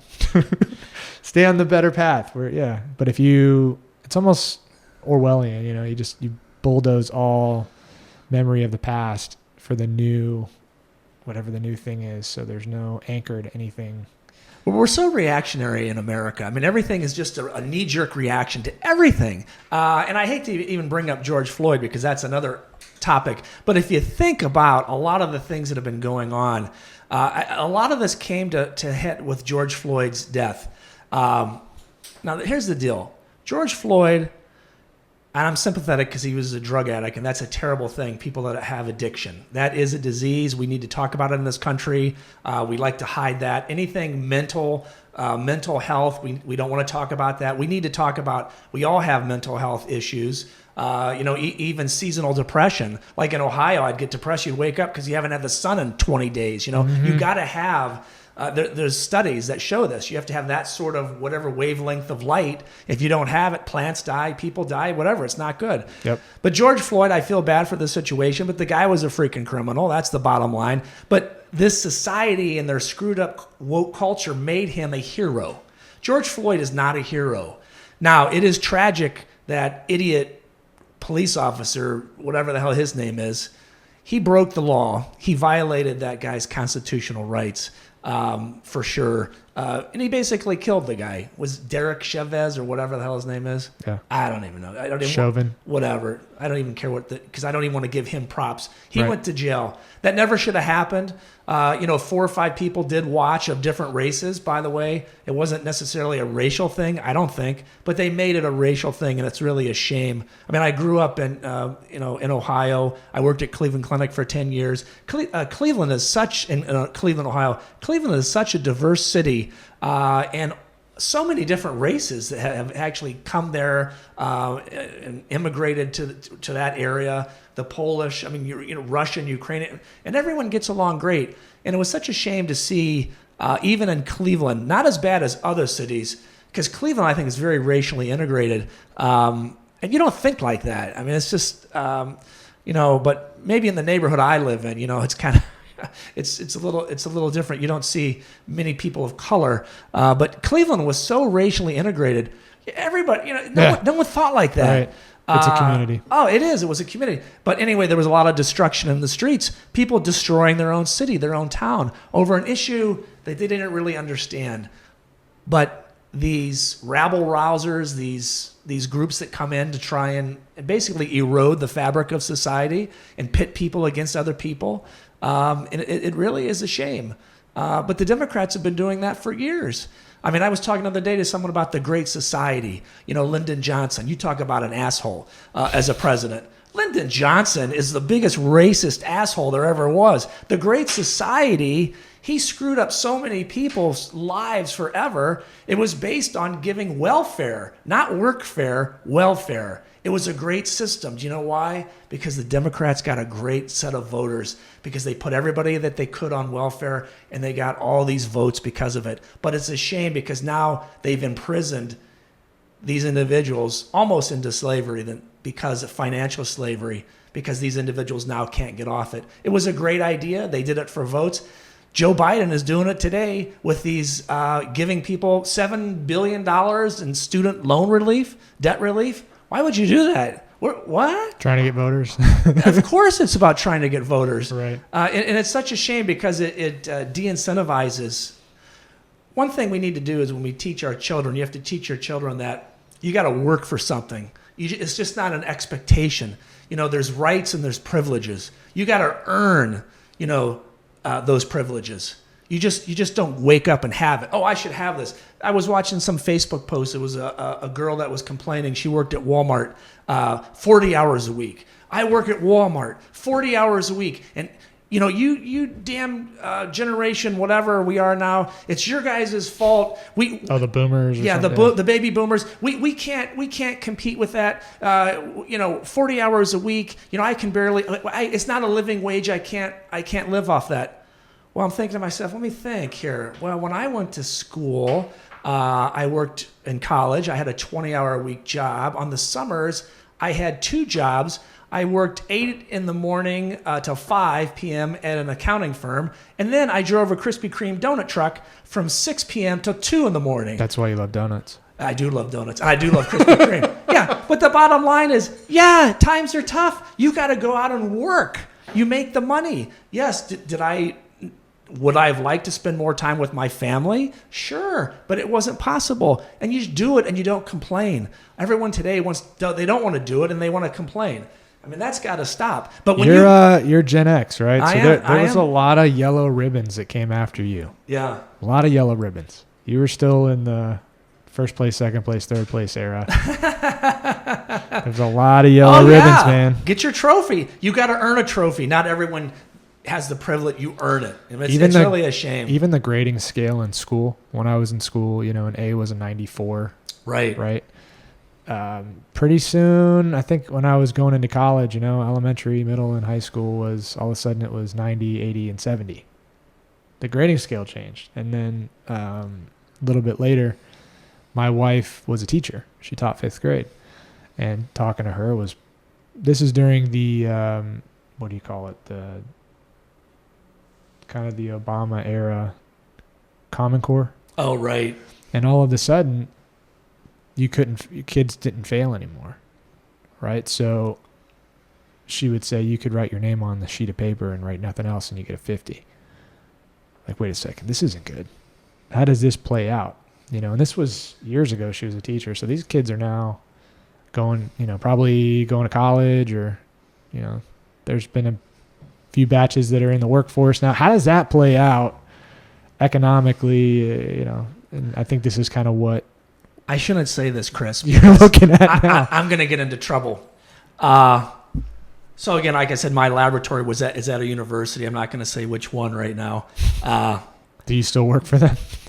I know I never worked for them, but I paid for the lab space. Got it. Yeah, and then one of the things I would do is I would I would do paid internships for students. I started this 10 years ago, and I always had 3 or 4 students on a paid internship, $20 an hour kind of deal. And every one of my students, I had about 25, 30 kids.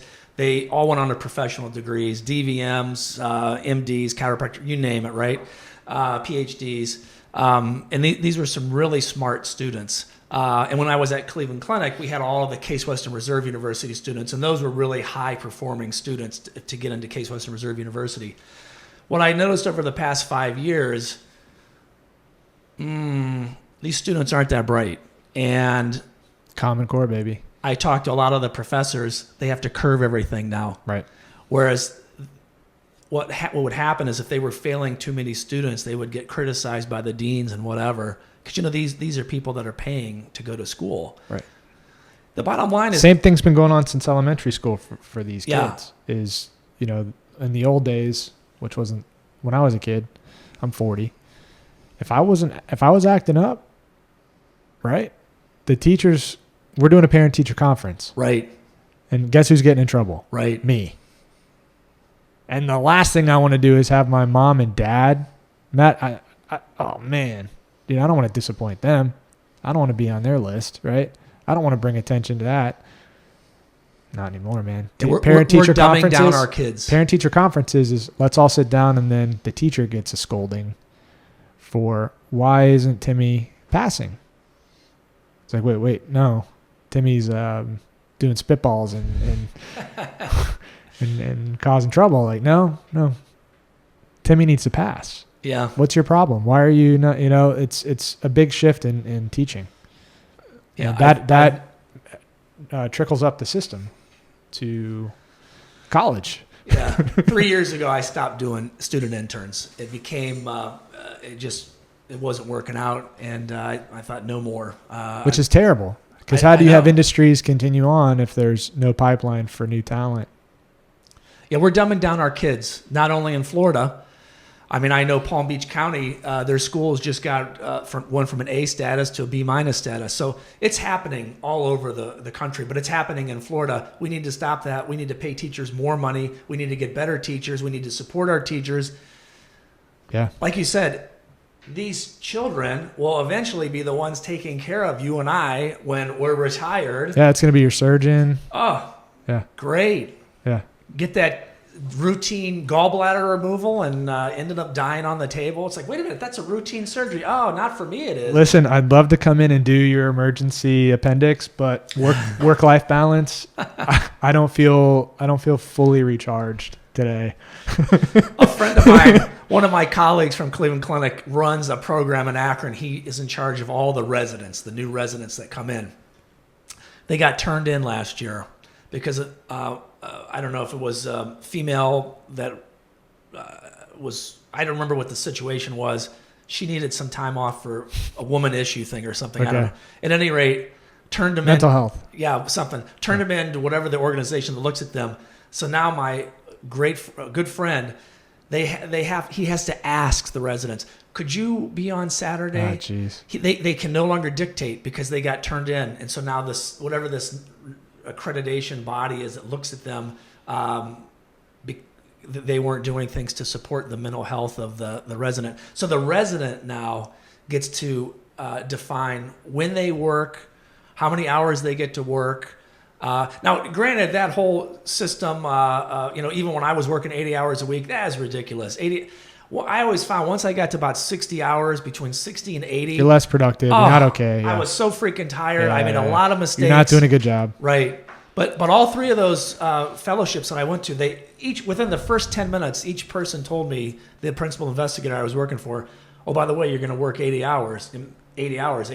What? And they do the same thing for the MDs. And you got to, at least my cells were cells in a dish. If I killed a cell, I'm not killing a patient. Could you imagine having, so it's a terrible system, I grant you, but you can't just come along and radically say, well, no, I'm not working. We're going to be doing 20 hours this week. Yeah, we're doing 20 this week because I have some kind of event to go to. What? I do think this is a good kind of point to your overarching message, as far as I've perceived it, is we got to get back to normal values. The basics. We got to get back to like normal American values. You know, we love everybody. Live how you want to live, but like, if we don't start, rekindling good, wholesome, work ethic and American values and doing good, we're going to have issues. Our institutions are going to fail. Yeah, we're terrible in terms of work ethic.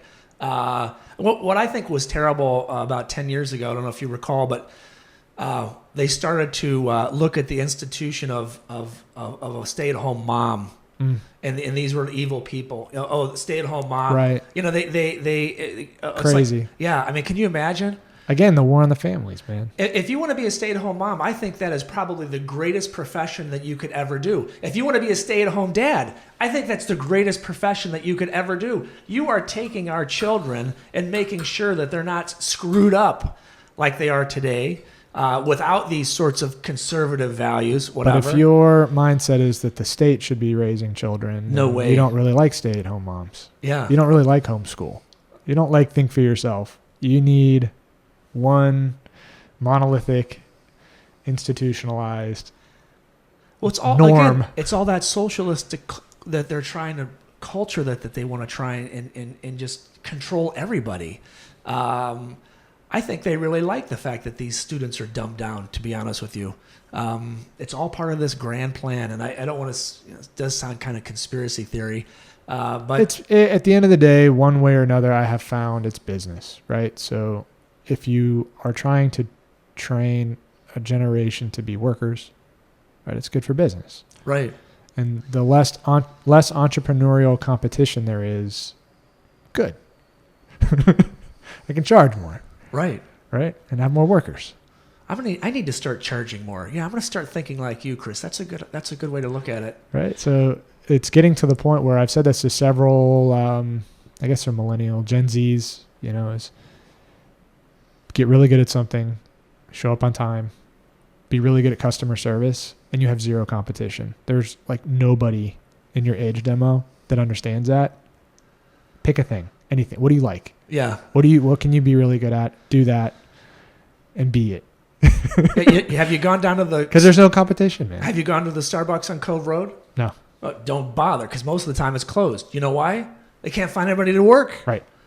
I mean, again, if you love coffee, I don't care what you do, but just, the other day I gave someone a tip at McDonald's, and I said, you know what? I appreciate you, and I gave this guy a tip. Yeah. And my wife says, why did you do that? Good customer service, man. Yeah. I said, because... Good attitude. Yeah. The guy showed up. Yep. He's doing his job, and he did it with a smile on his face. Right. He said, I want to reward that. I want to reward people that have a good work ethic. I don't care what you do, as long as you love doing it. To be honest with you, Chris, one of my favorite jobs was working that donut truck. I love that job. People are happy. They're eating donuts, man. Everybody you see is stoked. You're not having a bad day. I used to go to Wendy's because I would take like a couple extra dozen donuts, and I had this drive-through down in Columbus because we'd go from Akron to Columbus was the route, and I would bribe them, so to speak, and they knew my truck. So the first time I went up, I went right to the window, and I said, listen, I'd like to get, whatever, the Wendy's burger, fry, and a Coke. I'll give you guys 2 dozen donuts. They're like, great.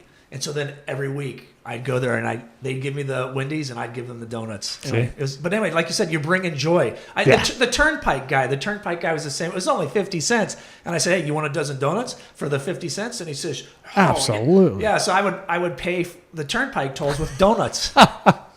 Yeah, everybody's having a good day when you come by. Exactly. Well, we're at an hour and 40, man. That's it's fast, right? Wow, that is fast. But I think people have had a good opportunity to get a sense of who you are and what your values are and what you stand for. Yeah. So any parting, last thoughts that you want to share? I need your vote. Yeah, I need your vote. I want your vote. I need your vote. Go to my website, florida31.org. Florida31. And you can leave me a message, and I will call you back, and people have already done this, and I do call them back. I do email them. I think your politicians have to be accessible, and I'm going to be one of those people that's accessible. So if you have any ideas, jot down the idea. Things that concern you, let me know about it. I don't know everything that's going on. What's some of the major issues I think we touched on today. You'll learn a lot once you get in. Yeah. If you get in. Yeah. You'll see. I hope you'll figure it out. I hope to get in. And I'm going to say what you can't say, which is you're not going to be getting PAC money. You're not going to be getting developer money. You're not going to be getting Tallahassee money. So if people are tired of the status quo and what's been going on and they want somebody different, you're here. Absolutely. You're a competent, smart guy. Maybe they don't agree with everything you said. Maybe there's some things that made them crazy that you said today. But if a lot of what you've said resonates and your values and they want something different, you're here. And it takes money to market a campaign so people can hear about you and find out about you. Where can they donate? on the website, Florida31. Florida31.org. There's right at the bottom page. There's a little button that says Committee to Elect Joseph Bauer. $5, $10, $20. Every one of those pennies is going to be used to help spread your message so people know that you even exist. Absolutely. Because you're running against an 18-year incumbent, and you got, the chips are stacked. It's David and Goliath is basically what I said in my race. It really is. So if you're ready for something different, please help. Don't assume somebody else is going to donate because you're not going to be getting $1,000 checks from a PAC. And if everybody gave $5, I'd be there. Yep. That's a Starbucks coffee cost. So we appreciate your vote if you resonate, right? But you also appreciate if they'll help you out so you can get some marketing out there and people can find out. And what a lot of people don't realize, Chris, is the party will not help you. No, the establishment. It is truly at this point. It sounds pretty wild, but it's populism versus establishment. All the Republican executive committees I talked to. They're nice, but... Great people. Yeah. They said whatever. Nobody's going to step on Gail's toes. That's what they said. They no said way. We have to support the incumbent. Yep. if you happen to win the primary, We'll then be we'll your support you. We'll support you. I'm like, oh, what? But why don't you look at my ideas now? My ideas are just as relevant, and what I'd like to do is just as relevant, if not more, because I'm not gullible Gail, than her. But it's like, wow, you're not going to support your backing own candidate. Has to be 100% the people. It has to be. Yep. You're right. No, it's that's the grassroots all the way. And I think, the message is you'll go to Tallahassee and actually represent how the people here feel. Yeah. Because you're not getting PAC money. Nobody's bought you out. You know who you work for, and it's 100% the people. And this would be a great election cycle to win because, again, I'm very much, like my hero, President Trump, Trump 2024. If I can get elected and he and I together, could you imagine? I just like to meet him and shake his hand and say thank you for loving this country enough to endure the bullshit that you've had to endure. And it's such a shame because President Trump loves this country's. This is just for Joe Biden. It's just about Joe Biden. He doesn't love the United States. Are you kidding me? Anyway, I hate to talk bad about it. I've never said anything bad about a president of the United States, a sitting president, because I feel it does represent your country. But how could you vote for Joe Biden in 2024? I have no idea. You'd have to really hate Trump. That's about it. Yeah. Well, you just have to really hate Trump. Yeah, it is. And it's a shame. Don't vote on the man. Vote on, again, evidence-based. You take Trump's 4 years of the presidency. You look at those outcomes. You look at the economy. You look at how the world viewed us. All these things. You take a look at the 4 years of Joe Biden. It speaks for itself. Who would you vote for? You have to vote for who had the better outcomes. Why would you vote for a person? You vote for the outcomes. And the outcomes mean... A big one for me was Trump 2024. Was no new wars. No new wars. Right. In that time period, however the sausage got made, I don't know. But, under, not to get too geopolitical, but during the Obama years, you had Russia invading Crimea, and that stuff was going on. And then all of a sudden we had a pause. It seemed like whether Trump was too crazy and nobody knew what he would do or however that happened, we had no new wars. That's right. And now it seems like we're back to business as usual again. And that, like you mentioned, the military industrial complex, man, I know it helps certain stocks. Yeah. You have Raytheon stock and it's good for GDP, but man, people dying. We just had Memorial Day. Like, can we find other industries that don't require sons and daughters dying? Yeah. Absolutely. Yeah. Or somebody else's sons and daughters in some other country. Right. If you think it's better just because we're sending it over there, it's a death industry. So for me personally, that's like my thing is almost more than even anything economic. It's just no new wars, man. Can we have peace? I agree. Where, I was in high school and I watched those planes hit the towers, and it's like from that point until now, it's been never-ending war. Yeah. Iraq, Afghanistan, just 20 years of war. It's terrible. For a minute, it seemed like maybe there could be peace. Yeah, nobody's going to mess with President Trump. That's the bottom line. Right. If you think that guy's unstable, cool. I don't know what they thought, but you're right. Yeah, exactly. Cool. Whatever. Nobody mess with him. Let's not. Or maybe, sometimes there's behind the scenes conversations. There's one thing publicly, and maybe those conversations were diplomatic. I don't know, man. But however that sausage got made, there were no new wars. Well, I will say there's hope because a good friend of mine who I hadn't talked to in a couple years because I don't like this people that vote party, and he was one of these guys that voted all Democrat. His party ticket, Democrat. He voted for Biden, but he's a smart guy.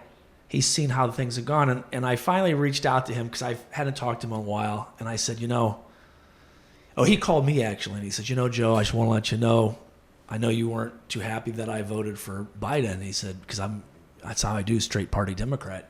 He said, but it was the worst decision of my life, and I'm voting for Trump in 2024. This is a guy for never would have seen that coming. 53 years has voted for, since he was 18, he's 53 now, has voted pure Democrat, went the party line, voted Joe Biden. He says our country is so screwed up. You know what I think did it for him? He's got 2 children. The daughter just turned 19, and he's got a son in high school, and they are affected by all this social type woke culture, and he's seeing these effects in his own kids. Yeah, and he's like, you know what? Joe was right. Trump 2024. So I'm hoping that people have this an awakening. I mean, it's almost like everyone's like, I don't know how you couldn't be awake. If my checkbook's awake, is your checkbook awake? Right. Yeah. How could you not be awake? Maybe on social issues it seems more confusing, because it seems mean to want to return to more traditional values. But if for no other reason, money, economics, business, right. There's nothing else you care about. If social issues, but money, look at. And we got to support small business. I believe the statistic is like 70% of all new jobs are created by small business. People forget about small business. Right. And small business is the anchor of a community. Not these big ass companies that are going to, whatever. They don't give a shit about their employees. We want to promote small business. What about that bill, that SB 102 bill? How about instead of promoting apartments, why aren't we promoting small business? All of a sudden, the city went from having your local developers right. that will put stuff up to international down south like Miami. Very different people were coming to the table to buy parcels so that they could build humongous 7-story. And it's like, whoa. That was because of SB 102. Yeah. And I've had multiple conversations with various developers that there's something that's scheduled to be put on that parcel that would benefit the community, and all of a sudden it's like, hey, we're gonna do SB 102. Yeah, we're gonna build all these apartments, unless you let us do this other project that we've been wanting to do. No. Hold on, we got a really good thing going on here. Relax. No, we're gonna do these apartments, man. We could do it. Okay, go get the financing. Didn't Brightline kind of twist some arms in a similar way? But that's a whole other conversation. Yeah. But I would say that my take on Brightline is that all of the infrastructure for FEC is 100 years old, and there's no money federally to update cargo rail. Oh. There's no money for it. Right. But you know where there's a lot of money for? Passenger rail. So here's what we're gonna do. We're industrial car commercial, but I want you to look over here. This Brightline, see, bright, it's shiny. Yeah. Passenger rail. Ooh. So we're going to get all the grants to update our infrastructure, but I need you to focus on Brightline. Right. And whether or not it fails or gets bought out or becomes FedRail or whatever, it doesn't matter because, municipality, you paid for the station, so who cares? True. Yeah, but all the tracks will get redone. We'll get new bridges. We'll double track it, and then we'll be able to do. We won't have to worry about this for a while. That's to me what's going on with Brightline, because if you're FEC, you get all the federal government's paying for all of your local, state, municipal. They're all paying for that. Wow. Yeah, interesting. That's where the money is with the walkability and then new urbanism and Green New Deal stuff is. So there's a whole pot of money for passenger rail. All right, well, that makes sense. In 3 years, it's going to be defunct, but like you said, We'll see. At least now we have all this stuff, infrastructure in place. So again, Right. that maybe was a smart move. Yeah, for them. Well, but I don't want my constituency to be on the hook for a $50-60 million station. That's crazy. That's what I've heard. Is that going to happen? So they're saying there's grants, but we'll see. I hope. I'm basically the dissenting vote. So, I would dissent on that too. Yeah. How much is the cost? Is it 50? So within locally, you have the county has agreed to pay for half of the station, and then the city has agreed to pay for the garage. All in all, the things probably who knows how much it's going to cost. They estimate 50, 60. Oh my God. But with how expensive everything is, who knows, man? Because the estimates were based on the Boca station. Wow. Which was several years ago. But I guess who pays for the other half of that? All that negotiation still has to happen. So going back and forth with Brightline, I don't want to give them any ideas, right? But they may not want to pay for any of that station. Yeah, no kidding. So you could all of a sudden have the city being asked to pay for half of the station along with the garage. And basically, if you're a city resident, you also pay county taxes. So you just made the city residents pay for the whole station if the grants don't come through. Oh my gosh. And you're going to take out a note for that. That's just crazy.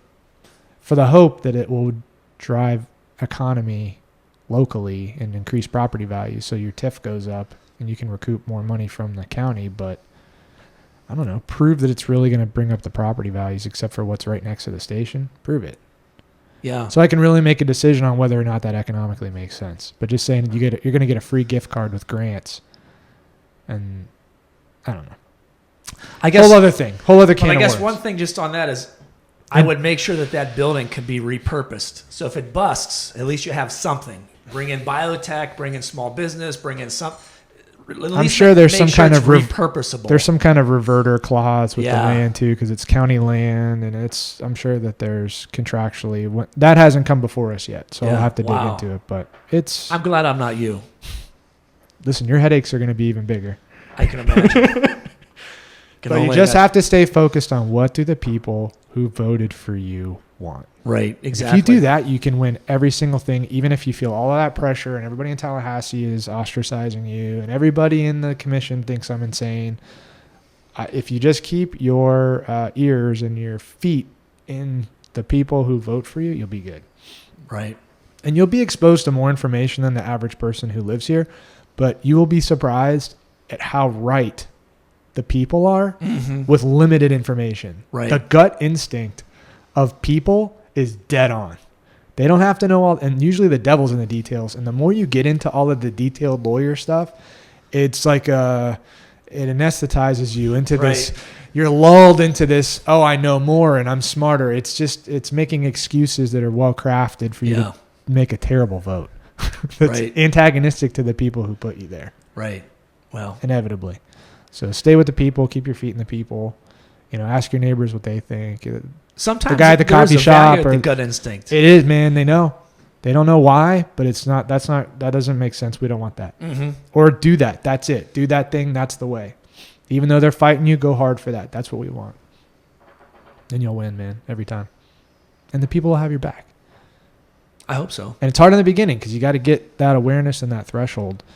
But if you can get in there and you'll do that, you are water in the desert, man, like you were saying about Trump. Like there's never been a guy like that. And if you like his platform and what he's fighting for, you will, people will die for that guy because it's so different than previous Republicans or Democrats, Totally different than George Bush or. Oh, right. Right. It's like that guy's actually doing the stuff he said. Whether or not you like what he's doing and what he said, but if you like what he said and what he's doing it.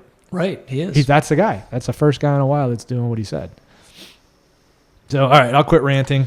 Yeah, well, I'm here to make Florida great again. So there you go. You want to vote for me? You got to get some red hats. Yeah. Oh, I got my Trump hat in the car right now. But anyway, yeah, I should get some for me. Well, it's been a pleasure, man. All right, Dr. Collins, appreciate it. Thank you so much. Absolutely. Yeah, nice to meet you.